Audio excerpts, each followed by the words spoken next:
Convido os irmãos para que abram a palavra de Deus, o Salmo de número 36. Salmo de número 36. Diz assim a palavra de Deus: ao mestre de cantos, de Davi, servo do Senhor. Há no coração do ímpio a voz da transgressão, não há temor de Deus diante de seus olhos, porque a transgressão o lisonjeia a seus olhos. Ele diz que a sua iniquidade não há de ser descoberta, nem detestada. As palavras de sua boca são malícia e dolo.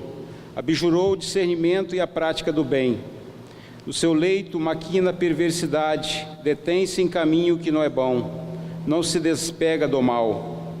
A tua benignidade, Senhor, chega até os céus, até as nuvens a tua fidelidade. A tua justiça é como as montanhas de Deus, os teus juízos como um abismo profundo. Tu, Senhor, preservas os homens e os animais. Como é preciosa, ó Deus, a tua benignidade. Por isso os olhos dos homens se acolhem à sombra das suas asas. Fartam-se da abundância da tua casa, e na torrente das tuas delícias lhes dás de beber. Pois em ti está o manancial da vida, na tua luz vemos a luz. Continua a tua benignidade aos que te conhecem, e a tua justiça aos retos de coração. Não me calque o pé da insolência, nem me repila a mão dos ímpios. Tombaram os obreiros da iniquidade, estão derruídos e já não podem levantar-se.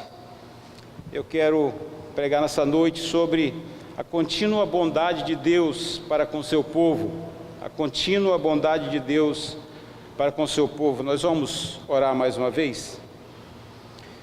Bendito Pai, nós te louvamos, ó Deus, nesta noite, pois o Senhor é grandioso, bendito, maravilhoso. O Senhor é o nosso Deus, bendito do nosso coração, o qual, ó Deus, nos submetemos, ó Deus, à autoridade de ti, da tua palavra neste momento, rogando, ó Deus, que o Senhor nos dê graça e misericórdia para conosco, e fale, ó Deus, profundamente aos nossos corações.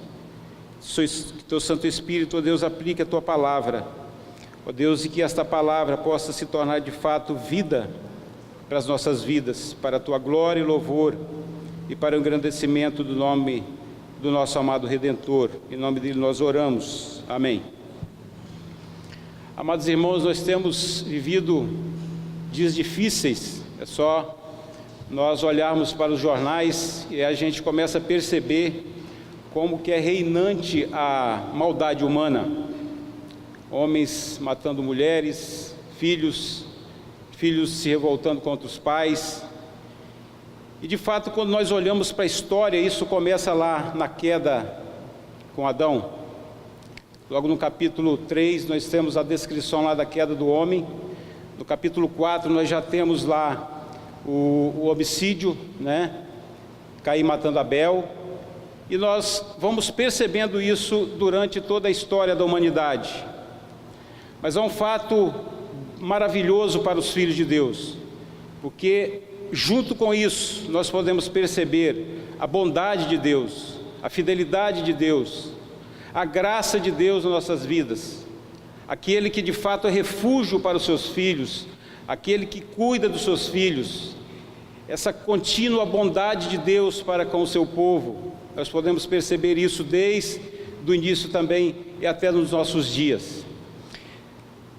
Isso eu gostaria de perceber aqui também nesse salmo, quando Davi, ele está colocando diante de nós, neste salmo, exatamente essas duas questões, a questão da vida do ímpio e a questão da fidelidade de Deus para com o seu povo. E aí, no capítulo, do capítulo 1 ao 4, nós vamos ver que Davi está mostrando ali qual é o caráter dos ímpios, como que os ímpios vivem. Então ele mostra aí no versículo 1, quando ele diz assim: há no coração do ímpio a voz da transgressão, não há temor de Deus diante de seus olhos. Deus, de fato, é excluído do horizonte dos ímpios. Eles vivem como se fossem autônomos, separados totalmente de Deus, como se Deus não existisse, como se Deus de fato estivesse em algum lugar que não alcança eles. Essa é a vida dos ímpios. E nós podemos ver esta verdade também quando Paulo expõe isso aos romanos. Gostaria que os irmãos abrissem lá em Romanos capítulo 3, quando Paulo vai expor essa questão também de como que o homem caiu. E aí nós também aprendemos nisto, esta doutrina que nós pregamos da depravação total. Nós podemos ver aí em Romanos 3, de 10 a 18, quando ele diz assim: como está escrito, não há justo nenhum sequer, não há quem entenda, não há quem busque a Deus, todos se extraviaram, a uma se fizeram inúteis, não há quem faça o bem, não há nenhum sequer. A garganta deles é sepulcro aberto, com a língua urdem engano, veneno de víbora está nos seus lábios. A boca eles a têm cheia de maldição e de amargura. São os seus pés velozes para derramar sangue. Nos seus caminhos a destruição e miséria. Desconhecer o caminho da paz. Não há temor de Deus diante dos seus olhos. Hoje mesmo, na hora do almoço, nós estávamos almoçando num restaurante e o presbítero Simon pôde estar falando ali para o rapaz que estava fazendo o almoço sobre a questão de que não há mérito na salvação, e ele, não entendendo muito bem exatamente, nós citamos esse texto para ele, que não há quem busque a Deus, se Deus não vier em busca do homem pecador e caído. E nós podemos perceber como que o pecado, ele não tornou o homem tão mal quanto ele pode ser, mas ele afetou todo o homem, emoção, vontade, intelecto, tudo isso foi afetado pelo pecado, e agora então ele está morto em seus delitos e pecados, e ele precisa urgentemente da graça de Deus na sua vida. Então nós podemos ver que o homem, ele vive esta vida totalmente excluída de Deus e do poder de Deus. Ele vive uma vida, ou pensa que está vivendo uma vida autônoma, mas nós vamos ver mais tarde que, como Paulo disse lá no Novo Testamento, que se o homem dá um passo é porque Deus permite que ele faça isso. Dos versículos 2 e 3, nós podemos ver aqui que Davi está mostrando que o pecado, ele consiste em que ele é autoilusório, porque a transgressão lisonjeia, ou amacia. Essa palavra lisonjeia poderia ser traduzida por amaciar, ou seja, porque a transgressão lisonjeia seus olhos. Ele diz que na sua iniquidade não há de ser descoberta, nem detestada. As palavras de sua boca são malícia e dolo. Abjurou o discernimento e a prática do bem.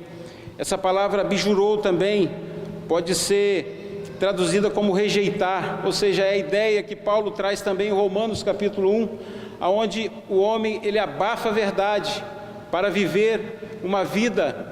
E aí essa vida dele, como é longe da verdade, vai ser cada vez mais numa direção de transgressão. E ele então, ele vive como se esse pecado que ele tem cometido fosse absolutamente nada, como se não fosse nada de grave na sua vida. Ele vive então uma vida como se de fato o pecado não afetasse nada na sua vida, mas você vai perceber que o homem que se mete cada vez mais em pecado, cada vez mais ele vai se destruindo. Nós vamos ver que Davi, ele vai falar isso no final deste salmo, sobre isto. E nós podemos também ver, meus irmãos, isto em Isaías. Gostaria também que os irmãos abrissem em Isaías capítulo 5, quando Isaías vai mostrar para o povo ali da sua época como que eles estavam vivendo de forma terrível. Ele diz, Isaías 5:8, fala assim: ai dos que ajuntam casa a casa, reúnem campo a campo, até que não haja mais lugar, e fico como únicos moradores no meio da terra. Versículo 11, ai dos que se levantam pela manhã e seguem a bebedice, e continuam até alta noite, até que o vinho os esquenta. Versículo 18, ai dos que puxam para si a iniquidade com cordas de injustiça, e o pecado como com tirantes de carro. Versículo 20: ai dos que ao mal chamam bem, e ao bem mal, que fazem da escuridade luz, e da luz escuridade, põem o amargo por doce, e o doce por amargo. 21 e 22: ai dos que são sábios a seus próprios olhos, e prudentes em seu próprio conceito. Ai dos que são heróis para beber vinho, e valentes para misturar bebida forte. Então Isaías aqui ele está mostrando exatamente isso, que o homem ele vive essa vida emaranhada de pecado, mas isso só traz a destruição. É a natureza do pecado que consiste de fato em que ele é autoilusório, ele está se enganando a si mesmo. No versículo 4, nós vamos ver que, como parte do estilo de vida do ímpio, ele crê que na solidão do seu próprio quarto, ele maquina o mal sem que Deus o saiba. Ele diz assim: no seu leito maquina a perversidade, detém-se o caminho que não é bom, nem não se despega do mal. Ou seja, ele até longe dos homens. Calvino, comentando esse texto, ele diz que os ímpios eles maquinam o mal até longe dos homens, ou seja, não é só diante daqueles que estão ao seu redor que ele maquina o mal, mas até lá retirado do seu quarto, até lá no seu leito, como diz aí o texto, ele está maquinando o mal. E nós podemos perceber uma atitude contrária a isso do próprio Davi, no Salmo de número 63, no Salmo de número 63, quando ele diz assim nos versículos 6 a 8: no meu leito, quando de ti me recordo, e em ti medito durante a vigília da noite, porque tu me tens sido auxílio, à sombra das suas asas, eu canto jubiloso. Ou seja, Davi está mostrando aqui como ele, de fato, no seu leito, quando retirado de tudo, ele está exatamente maquinando aquilo que é bom, adoração ao Senhor, reconhecendo o seu auxílio, reconhecendo que Deus, debaixo de suas asas, ele pode ser acampado ali e guardado debaixo dos seus cuidados. E ele então está mostrando aqui que o ímpio é contrário disso. O ímpio ele está maquinando o mal até no seu leito, ali onde ele está longe de todos os homens, mas de fato não longe de Deus, porque Deus ele vê todas as coisas. Mas o segundo momento aqui desse salmo, quando Davi ele vai mostrar o amor pactual do Senhor, dos versículos 5 a 9. Se os irmãos perceberem como é maravilhoso o que Davi faz aqui, que ele termina, ele passa do versículo 4 que diz: no seu leito maquina a perversidade, detém-se em caminho que não é bom, não se despega do mal. Essa é a vida do ímpio. E agora ele diz: a tua fidelidade, Senhor, chega até os céus, as tuas nuvens, até as nuvens a tua fidelidade. Então ele está mostrando aqui que é um contraste com as descrições dos perversos. Está o amor pactual do Senhor com os seus santos. Ele está mostrando exatamente isso, que Deus tem um pacto para com o seu povo, e Deus é fiel, Ele é benigno, Ele é bendito para os seus filhos. As palavras que aparecem aqui, neste versículo, benignidade e fidelidade, descrevem seu imutável compromisso de manter a sua palavra empenhada, a sua aliança. Nós podemos ver também, de forma mais clara, isto no Salmo de número 89, Salmo de número 89, diz assim, de 1 a 4: cantarei para sempre as tuas misericórdias, ó Senhor, os meus lábios proclamarão todas as gerações a tua fidelidade, pois disse eu, a benignidade está fundada para sempre, a tua fidelidade tu a confirmarás nos céus, dizendo, fiz aliança com o meu escolhido, jurei a Davi, meu servo, para sempre estabelecerei a tua posteridade e formarei o teu trono de geração em geração. Bendito é o nome do nosso Senhor, meus amados irmãos, porque nós podemos de fato ver em Deus a sua benignidade, a sua fidelidade, e isso de fato somente os filhos de Deus, somente aqueles que foram de fato transformados, nasceram de novo, podem perceber isso.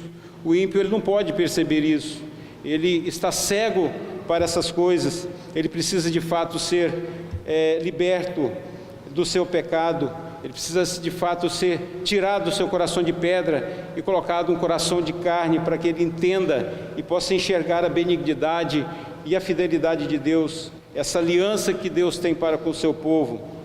No versículo 6, o salmista, ele diz assim: a tua justiça é como as montanhas de Deus, os teus juízos como um abismo profundo. Tu, Senhor, preservas os homens e os animais. O salmista aqui, ele está comparando a justiça de Deus com as montanhas, dando ideia de firmeza e imutabilidade. Ou seja, quando você olha para uma montanha, uma rocha enorme, você vai perceber isso. Ele está comparando a Deus assim, a justiça de Deus. Ele está mostrando que Deus, ele é firme, ele é imutável, ele é rocha, ele não muda, ele é o que é. Louvado seja o nome do Senhor, porque este é o nosso Deus. E ele diz que ele continuará a preservar os homens e os animais, fazendo alusão, provavelmente, à aliança com Noé, de que não eliminaria a vida por meio de um dilúvio. O comentarista do Velho Testamento, ele vai mostrar exatamente isso que ele está comparando aqui, quando Deus promete isso lá para Noé. Em Gênesis capítulo 9, nós vamos ver este fato. Gênesis 9,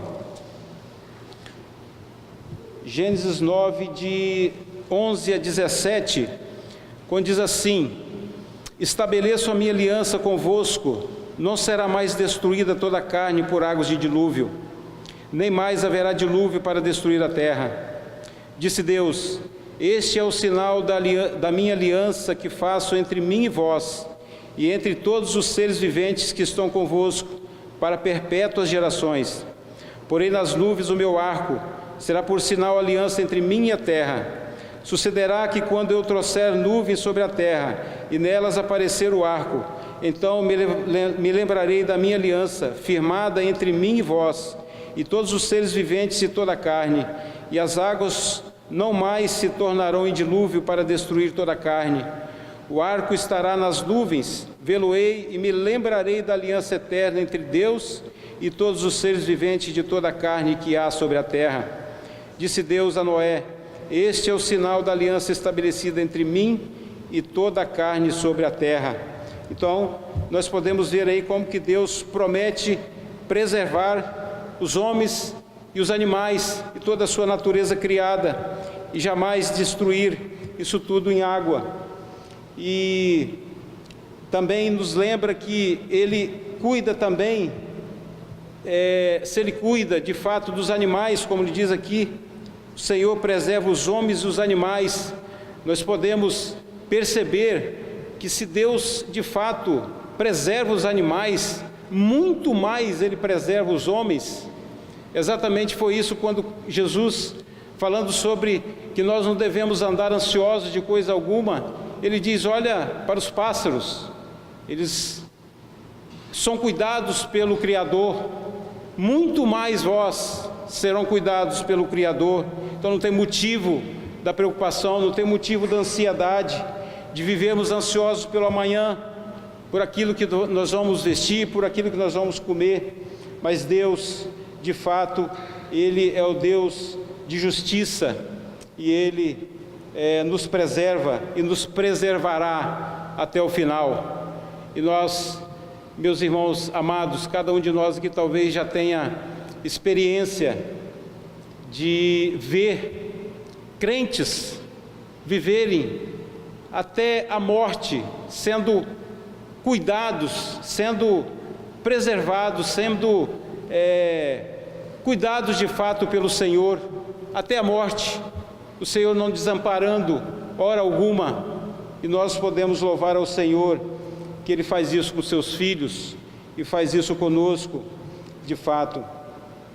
No versículo 7 Diz assim: como é preciosa, ó Deus, a tua benignidade, por isso os filhos dos homens se acolhem à sombra das suas asas.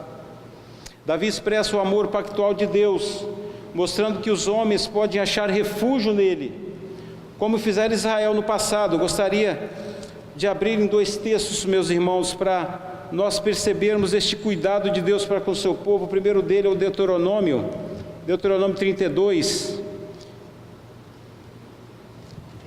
Deuteronômio 32, versículos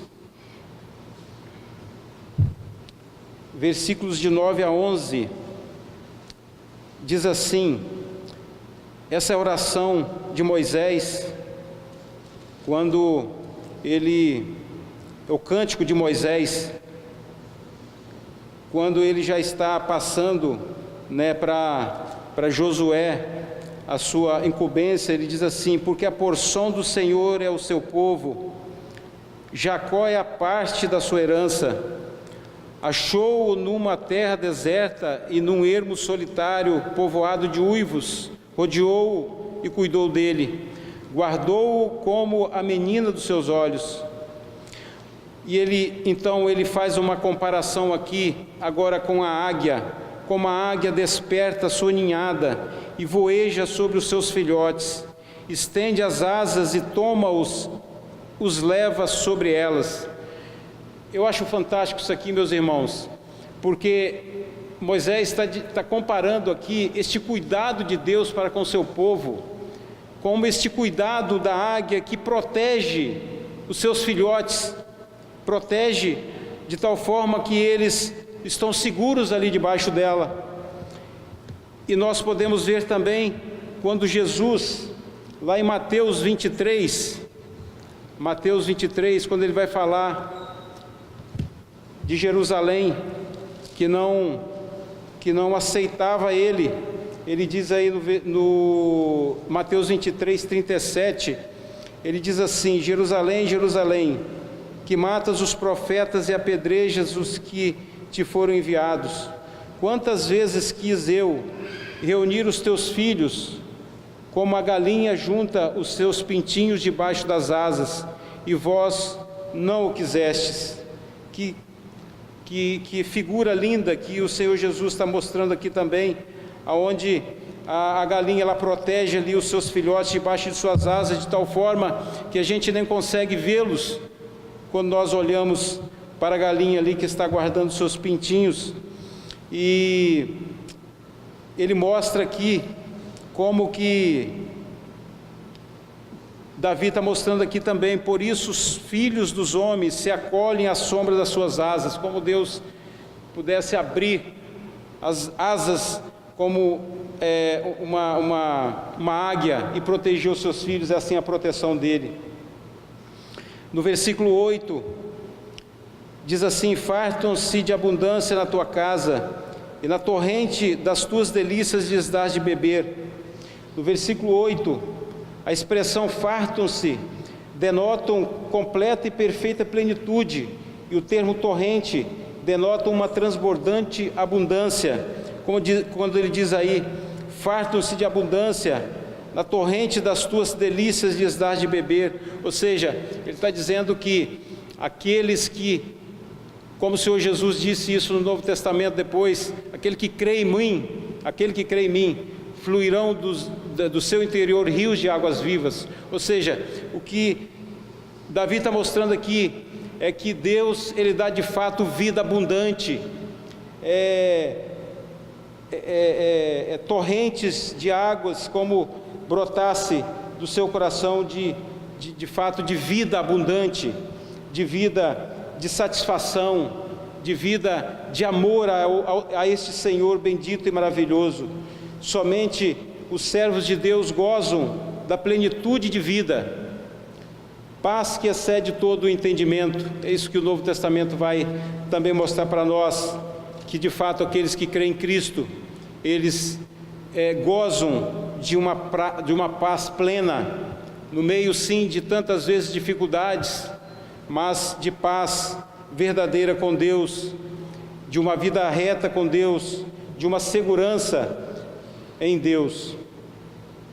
do versículo 9, nós vamos ver o seguinte: pois em ti está o manancial da vida, na tua luz vemos a luz.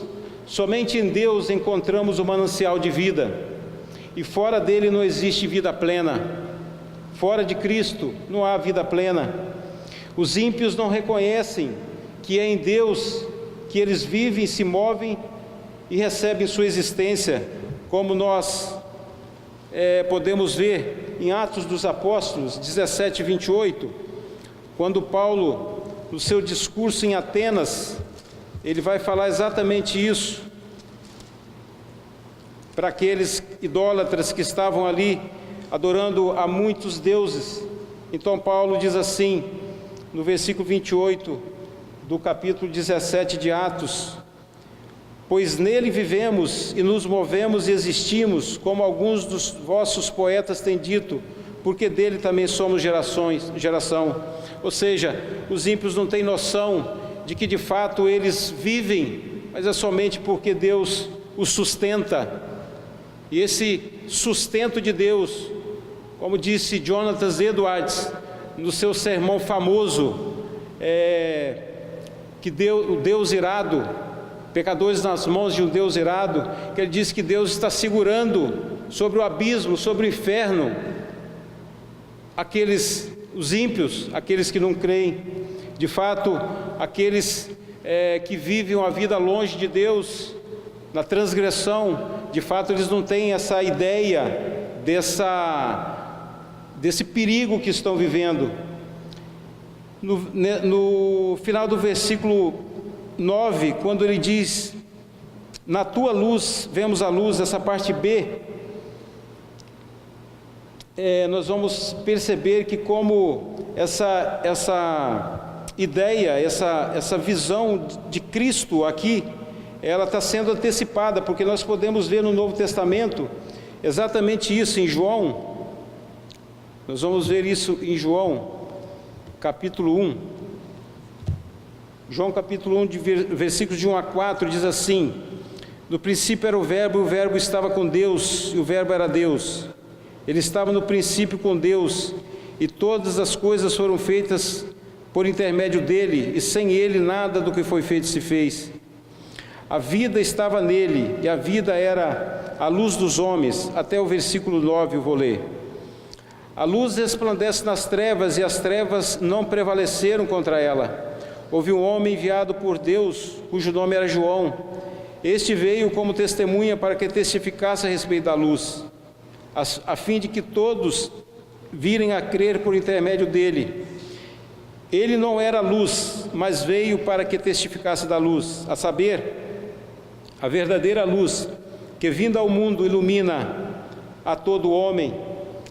E nós podemos também ver em 1 de João, capítulo 1, 1 de João, capítulo 1, de 5 a 7, diz assim a palavra de Deus: ora, a mensagem que da parte dele temos ouvido e anunciamos, e vos anunciamos é esta, que Deus é luz, e não há nele treva nenhuma. Se dissermos que mantemos comunhão com ele e andarmos nas trevas, mentimos e não praticamos a verdade. Se porém andarmos na luz, como ele está na luz, mantemos comunhão uns com os outros, o sangue de Jesus, seu Filho, nos purifica de todo o pecado. Então, Davi aqui antecipa de fato essa questão da luz, que é o próprio Cristo, que viria trazendo luz aos homens. E de fato, nós podemos ser luz para aqueles que se perdem, mas somente porque nós estamos em Cristo. Sem Cristo nós não temos condição nenhuma de resplandecer essa luz de fato. Mas nós podemos ver mais um ponto desse salmo, meus irmãos, a continuação do amor do Senhor para com seu povo, no versículo 10, quando ele diz assim: continua a tua benignidade aos que te conhecem, e a tua justiça aos retos de coração.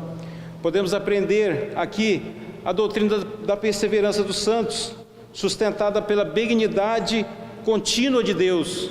Ou seja, eu sou salvo e sempre serei salvo, não é pelos meus méritos, não é porque eu sou bom, não é porque eu faço isso ou aquilo, mas é porque Deus é bom, Deus é benigno, Deus é que fez essa aliança com o seu povo de salvar o seu povo e Ele a sustenta. A doutrina da perseverança dos santos não é a arrogância daqueles que dizem que são salvos, mas é a fidelidade de Deus para com eles, é a fidelidade de Deus para com aqueles que de fato Cristo Jesus foi à cruz de forma cabal e suficiente e morreu por eles e somente por eles na cruz do Calvário, e por isso de fato podem ser salvos totalmente. A expressão aos que te conhecem denota uma estreita comunhão com Deus. Continua a tua benignidade aos que te conhecem. Esse conhecer aqui não é um conhecer de longe, mas é um conhecer de intimidade, é um conhecer de ter convívio com Ele. E por isso, meus amados irmãos, a grande importância, a total importância de nós vivermos uma vida de leitura da palavra e oração, de vivermos de fato uma vida debaixo da autoridade da Escritura, de obedecer ao nosso Senhor, de não fazer aquilo que está na nossa própria cabeça. Isso nós fizemos a vida inteira quando nós estávamos fora de Cristo. Aqueles que nasceram fora do Evangelho, de fato viveram a vida inteira fora da autoridade da Escritura, fazendo aquilo que dá na sua cabeça. Um oferece isso, você pega, o outro oferece aquilo, o outro você pega, mas agora é diferente.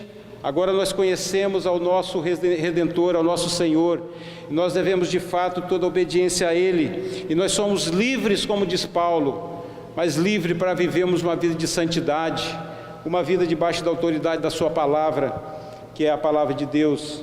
Aqueles que conhecem a Deus são também aqueles que são retos de coração.